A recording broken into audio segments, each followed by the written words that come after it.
ஐலி serial நாளைக்கான எபிசோட்ல என்ன நடக்க போகுதுன்னு ரொம்ப சூப்பரான ஒரு ப்ரோமோ ரிவ்யூ பார்க்கலாம் வாங்க. என்னோட ரிவ்யூ பிடிச்சிருந்தா லைக் பண்ணுங்க.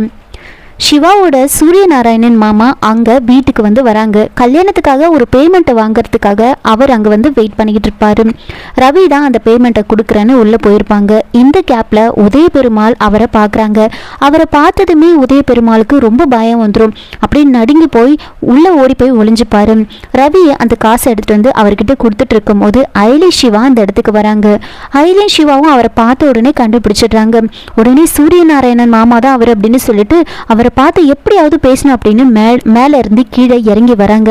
ஆனா அதுக்குள்ள அந்த பணத்தை வாங்கிக்கிட்டு அவர் அங்கிருந்து கார் எடுத்துக்கிட்டு போயிட்டு இருப்பாரு. நல்ல சான்ஸை நாம மிஸ் பண்ணிட்டோமே, இப்ப எப்படி நாம அவரை தேடி கண்டுபிடிக்கிறது அப்படின்னு அவங்க ரெண்டு பேரும் யோசிச்சுட்டு இருக்க. இன்னொரு பக்கம் எல்லாரும் சாப்பிட்றதுக்கு வந்து உட்கார்ந்துட்டு இருப்பாங்க. அப்போ ரித்திகா வராங்க. நேராக வந்து இந்திராணி உட்கார்ற அந்த இடத்துல வந்து நான் இங்கே தான் உட்கார போகிறேன் அப்படின்னு சொன்னதுமே எல்லாரும் எவ்வளவோ சொல்லி பார்க்குறாங்க. இந்த இடம் வேண்டாம், இங்கே இந்திராணி மட்டும்தான் உட்காருவா, வேண்டாம் அப்படின்னு சொல்ல. ஏன் இப்போ உட்காந்தா என்ன, இது சாதாரண சேர் தானே, இவ்வளோ நாள் அவங்க உட்காந்துட்டு இருந்தாங்க, இப்போ நான் உட்கார போகிறேன், நான் இங்கே தான் உட்காருவேன் அப்படின்னு சொல்லி அந்த சேரில் கால் மேலே கால் போட்டு உட்காந்துருந்தவங்க எல்லாரும் சடனாக எந்திரிச்சு நிற்கிறாங்க. நீங்கள் எல்லாம் ஏன் இவ்வளோ ஓவர் ரியாக்ட் பண்ணுறீங்க, இது சாதாரண சேர் தானே, நான் இங்கே உட்காரதுல என்ன பிரச்சனை அப்படின்னு கேட்க. அதுக்கு அயலி, நீ இங்கே உட்கார்றதுக்கு எந்த தகுதியும் இல்லை, இங்கே இந்திராணி மேடம் தான் உட்காருவாங்க, அவங்கள விட பெரியவங்க எத்தனை பேர் இருக்காங்க, அவங்களும் அங்கே உட்காராம வேற இடத்துல உட்காந்துருக்காங்க, நீ மட்டும் ஏன் இப்படி பிடிவாதம் பிடிக்கிற, ஏதோ அவங்க இதை ஃபாலோ பண்ணுறாங்க, இந்திராணி மேடம் இங்கே தான் உட்காருவாங்கன்னா விட்டுறேன், நீ எதுக்காக தேவையில்லாமல் வந்து இதெல்லாம் வந்து பேசிகிட்டு இருக்க அப்படின்னு சொல்ல. ரித்திகா உடனே, இங்கே பாரு, நீ சொல்கிறதெல்லாம் நான் கேட்கணும்னு எந்த அவசியமும் இல்லை, எனக்கு நீ அட்வைஸும் பண்ணாத, என்னோட உரிமைக்காக நான் போராடுறேன், நீ வாயை மூடிட்டு அமைதியா இரு அப்படின்னு சொல்ல. உடனே சிவா சொல்றாங்க, உனக்கு மற்றவங்க சொல்லி அதை கேட்டு நடந்துக்கிற புத்திசாலித்தனம் இருந்தா நீ ஏன் இப்படியெல்லாம் பண்ண போற அப்படின்னு சொல்ல. அப்போ நான் புத்திசாலி இல்லைன்னு சொல்றியா அப்படின்னு கேட்க. ஆமாம், இல்லைன்னா இந்த சின்ன விஷயத்துக்கு போய் நீ இப்படிலாம் வந்து ஆர்கியூ பண்ணிட்டு இருப்பியா சொல்லு, மற்றவங்க எதுக்காக சொல்கிறாங்க அப்படின்னு புரிஞ்சு நடந்துக்கணும், உனக்கு எங்கே அதெல்லாம் புரிய போகுது அப்படின்னு சொல்ல. மாற்றி மாற்றி வந்து எல்லாரும் வந்து ஆர்கியூ பண்ணிட்டு இருப்பாங்க. செல்வனாகியும் இவ்வளோ சொல்லி பார்ப்பாங்க. ஆனால் ரித்திகா வந்து அதிலே உட்காந்துக்கிட்டு ரொம்ப திமிராக வந்து பேசிட்டு இருப்பாங்க. அப்போது அயலி பேச வருவாங்க. ஆனால் ரித்திகா பேசவே விட மாட்டாங்க. இங்கே பாரு, நீ சொல்கிறதெல்லாம் நான் கேட்க மாட்டேன், சும்மா இரு, வாயை மூடு அப்படின்னு சொல்லிகிட்டே இருக்காங்க. ஆனால் அயலி அந்த சேர் வந்து உடஞ்சிருக்கு, கீழே விழப்போகுது அப்படின்னு சொல்றதுக்காக தான் வருவாங்க. ஆனா அயலியை பேச விடாம ரித்திகா வந்து நீ வாயை மூடுன்னு சொல்லிக்கிட்டே இருக்க. திடீர்னு சேர் உடஞ்சிருது. ரித்திகா அப்படியே கீழே போய் விழுந்துடுறாங்க. கீழே விழுந்ததுமே ரித்திகாவுக்கு இன்னும் பயங்கர கோவம் வந்துடுது.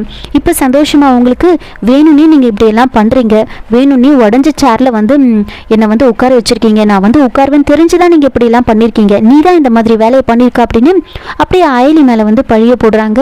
உடனே அயலி வந்துட்டு, நான் எதுக்காக இப்படி எல்லாம் பண்ண போறேன், நான் உங்ககிட்ட சொல்றதுக்காக தான் வந்தேன், ஆனால் நீ வந்து அதை எடுத்துக்கல, என்னை பேசவே விடலை அப்படின்னு சொல்ல. போதும், உங்கள் எல்லாருக்கும் ரொம்ப சந்தோஷம் இல்லை, நான் கீழே விழுந்த உடனே எல்லாருக்கும் ரொம்ப சந்தோஷமாயிடுச்சு, நான் போயிட்டு எங்கள் அம்மா கிட்ட சொல்கிறேன் அப்படி இப்படின்னு ரொம்ப கோபமாக வந்து பேசிட்டு அங்கேருந்து போயிடுறாங்க. இந்திராணி ஒரு பக்கம், இவ ஏன் இப்படி இருக்கா, கொஞ்சம் கூட இவ சரியா இல்லை அப்படின்னு சொல்லிட்டு இந்திராணி சொல்லிட்டு அங்கேருந்து போயிடுறாங்க. ரித்திகா வந்து ரூமுக்கு போயிட்டு அப்படியே படுத்துட்டு அழுதுட்டு இருப்பாங்க. என் மேலே யாருக்குமே அக்கறை இல்லை, ஏன் இப்படி என்னை இப்படியெல்லாம் பண்ணுறாங்க அப்படின்னு சொல்லி ரொம்ப ஃபீல் பண்ணி அழுதுட்டு இருப்பாங்க. பின்னாடியே கபிலன் போகிறாரு, ரித்திகாவை சமாதானப்படுத்துகிறாரு. ஆனால் ரித்திகா வந்து சமாதானம் ஆகிற மாதிரியே தெரியாது. அப்போது கபிலன் வந்து சொல்கிறாங்க, ரித்திகா நீ பண்ணது வந்து தப்பு, நீ ஏன் இப்படி தேவையெல்லாம் வந்து எல்லாருக்கிட்டையும் ஆர்கியூ பண்ணிட்டு இருக்க, இந்த வீட்டில் எல்லாரும் எப்படி இருக்காங்களோ அந்த மாதிரி இரு, ஏன் தேவையெல்லாம் பேசிட்டு இருக்க அப்படின்னு சொல்ல. அப்போது எல்லாரும் எப்படி இருக்காங்களோ அதே மாதிரி உங்க அக்காக்கு அடிமையா என்ன இருக்க சொல்றீங்களா, என்னால அப்படிலாம் இருக்க முடியாது அப்படின்னு சொல்லி பேசிட்டு இருக்கேன். அப்போ வந்துட்டு கபிலன், நீ தப்பு பண்ணிட்ட, நீ இப்படிலாம் பண்ணக்கூடாது அப்படின்னு சொல்லும்போது அப்போ ரித்திகா, ஆமா நான் தப்பு பண்ணிட்டேன், தப்பு தான் பண்ணிட்டேன், நான் உங்களை மாதிரி ஒரு திறமை இல்லாதவங்களை கல்யாணம் பண்ணிக்கிட்டது என்னோட தப்பு தான், எதுக்குமே லாய்க்கலை நீங்க அப்படின்னு பேசினதுமே கபிலனுக்கு கோவம் வந்துடுது. ரித்திகா ஏன் நீ இப்படிலாம் பேசிட்டு இருக்க அப்படின்னு ரித்திகாவை அடிக்க கை ஊங்குறாங்க. நான் சொல்றதை கொஞ்சம் புரிஞ்சுக்கோ, நீ மட்டும்தான் இந்த வீட்டில் எல்லாத்தையும் எதிர்த்து கேள்வி கேட்டுட்டு இருக்கேன், அதனால தான் இந்த மாதிரி பிரச்சனை எல்லாம் வருது, நான் சொல்றதை கேளு, நம்மள இந்த வீட்டை விட்டு அனுப்பிட்டா நாம என்ன பண்ண முடியும் அப்படி இப்படின்னு எல்லா காரணத்தையும் சொல்லிட்டு இருக்காங்க.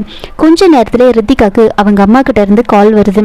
நீ ஏன் இப்படி எல்லாம் பண்ணிட்டு இருக்க, நீ தெரிஞ்சுதான் எல்லாத்தையும் பண்றியா, போன உடனே ஏன் இந்த மாதிரி பிரச்சனையெல்லாம் நீ வந்து பண்ணிட்டு இருக்க அப்படின்னு சொல்லி அவங்க ஜமுனாவும் செல்லம்மாவும் மாற்றி மாற்றி ரித்திகாவுக்கு அட்வைஸ் பண்ணிட்டு இருக்காங்க.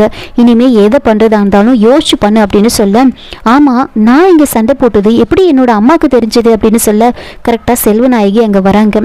நான் தான் உங்கள் அம்மாவுக்கு கால் பண்ணி சொன்னேன் அப்படின்னு சொல்ல, அதுக்கப்புறம் அவங்க அம்மா செல்லம்மா அப்படிலாம் பேசினதெல்லாம் கேட்டதுக்கப்புறமா ரித்திகா வந்து சொல்கிறாங்க, நான் பண்ணது தப்பு தான், இனிமேல் நான் இப்படியெல்லாம் பண்ண மாட்டேன், ஆனால் என்னை எவ்வளோ அசிங்கப்படுத்தினாங்கல்ல, கண்டிப்பாக நான் வந்து பழி வாங்காமல் விட மாட்டேன், நான் கண்டிப்பாக ஏதாவது பண்ணியே தீருவேன் அப்படின்னு சொல்லி ரித்திகா வந்து பேசிக்கிட்டு இருப்பாங்க. இன்னொரு பக்கம் பாவை என்ன பண்ணுறாங்கன்னா அவங்க அப்பா கிட்ட பேசணும் அப்படின்னு சொல்லிட்டு வெளியில் வந்து எட்டி பார்க்குறாங்க. யாரும் இருக்க மாட்டாங்க. அப்போ என்ன பண்ணுறாங்கன்னா அவங்க அப்பாவுக்கு வீடியோ கால் போட்டு பேசுகிறாங்க.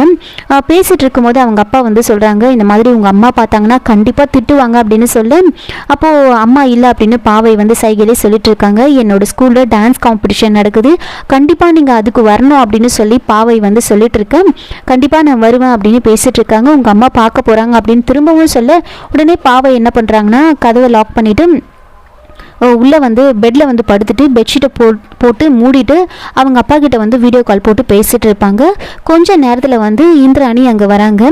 பாவை வந்து தூங்கிட்டு இருக்காங்க அப்படின்னு நினச்சிக்கிட்டு வந்து அந்த பெட்ஷீட்டை எடுத்து பார்க்குறாங்க. அப்போ பாவை செழியன்கிட்ட பேசிகிட்டு இருக்கிறத பார்த்ததுமே இந்திராணிக்கு பயங்கர கோவம் வந்துடும். பாவை நீ என்ன பண்ணிகிட்ருக்க அப்படின்னு அந்த மொபைலை வாங்கி செடியனை பயங்கரமாக திட்டுறாங்க. எதுக்காக நீ வந்து சும்மா சும்மா என் பொண்ணை வந்து டிஸ்டர்ப் பண்ணிகிட்ருக்க, என் பொண்ணுக்கிட்ட நான் பேசாதேன்னு சொல்கிறேன்னா இல்லையா, ஏன் தேவையில்லாமல் வந்து என்னை தேடி நீ வந்துக்கிட்டே இருக்க, இனிமேல் தயவு செஞ்சு இப்படியெல்லாம் பேசாத பண்ணாத அப்படின்னு சொல்லி ரொம்ப கோவமாக வந்து காலை கட் பண்ணி விட்டுடுறாங்க. பாவைக்கிட்டையும் வந்து சொல்கிறாங்க, நீ ஏன் இப்படியெல்லாம் பண்ணுற, உனக்கு இந்த அம்மா மட்டும்தான் அப்படின்னு சொல்லிட்டு இருக்க. அப்போ அயலி வராங்க.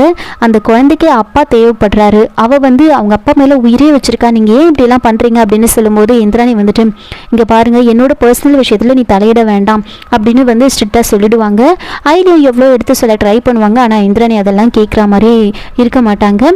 இன்னொரு பக்கம் பாவை வந்து ரொம்ப சோகமாக உட்காந்துட்டு இருப்பாங்க. அப்போது இந்திராணி போய் கேட்குறாங்க, என்னாச்சு பாவையா, ஏன் இப்படி சோகமாக இருக்கா அப்படின்னு கேட்க, என்னோட டான்ஸ் டீச்சர் எனக்கு வரல, நாளைக்கு நான் காம்படிஷனில் கலந்துக்கணும் அப்படின்னு சொல்ல, அப்போ வந்துட்டு அயலி சிவாவும் அங்கே வராங்க. அப்போ சிவா வந்து சொல்கிறாரு, அயலி ரொம்ப நல்லா டான்ஸ் ஆடுவா அப்படின்னு சொன்னதுமே அயலி வந்து கற்றுக் கொடுக்க சொல்லு அப்படின்னு சொல்ல, அப்போ பாவையும் ரொம்ப சந்தோஷமாயிடுவாங்க. இந்திராணியும் கேட்குறாங்க. அப்போ அயலி வந்துட்டு எனக்கு டான்ஸ் எல்லாம் தெரியாதுப்பா அப்படின்னு பாவை கிட்ட பேசிட்டு இருக்கும் போது அப்போ கபிலன் அந்த பக்கமாக கிராஸ் ஆகுறாரு.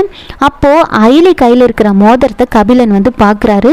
பார்த்ததுமே அவருக்கு பயங்கர ஷாக்கு, என்ன இது, ரித்திகா கையிலும் இதே மாதிரி மோதிரம் இருக்குது, அயலி கையிலும் இதே மாதிரி மோதிரம் இருக்கே, இப்போ என்ன பண்ணுறது, அப்போ ரெண்டு பேரில் யார் போலீஸா அப்படின்னு கபிலனுக்கு பயங்கர சந்தேகம் வந்துடுது.